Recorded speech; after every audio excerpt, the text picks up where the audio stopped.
بسم اللہ الرحمن الرحیم۔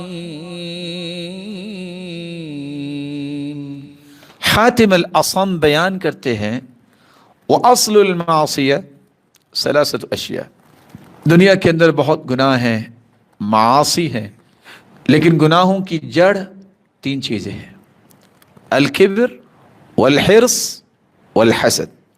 شعب الایمان کی روایت 8221، تین چیزوں سے انسان کبھی بھی گناہ سے نہیں بچ سکتا، یہ بنیاد ہے گناہوں کی۔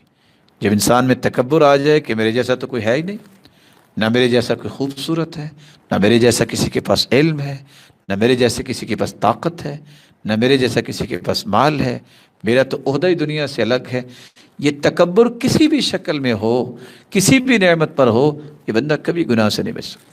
والحرص، جب حرص اور طمع اور لالچ آ جائے یہ کبھی گناہ سے نہیں بچ سکتا۔ والحسد، جب حسد آ جائے انسان میں، اس کے پاس یہ چیز کیوں ہے میرے پاس کیوں نہیں، اس کو میرے بھائی اللہ نے دی ہے، دعا کرو اس کی قائم رہے، اور یہ کہو اللہ تجھے بھی دے دے، بات ختم ہوئی۔ حسد کی کیا ضرورت ہے؟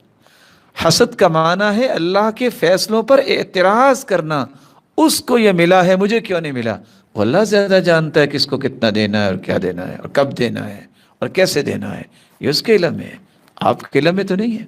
ہم کہتے ہیں کہ ہم اپنی خواہشوں کا پابند اللہ کو بنائے، نعوذ باللہ من ذالک، اللہ ہماری خواہشوں کا پابند بنے کہ میں یہ کہتا ہوں مجھے یہ ملے اللہ مجھے دے، نہیں، مجھے اور آپ کو اللہ ذو الجلال کے فیصلوں کا پابند بننا ہے، جو اللہ نے فیصلہ کیا ہے وہ ٹھیک کیا ہے۔ لذتی و راحتی فیما قدر علیہ، سلف کہا کرتے تھے میری زندگی کی اصل لذت اور راحت، سکون ہی اس میں ہے کہ میرے رب نے جو فیصلہ کیا میرے لیے بہت بہتر کیا ہے۔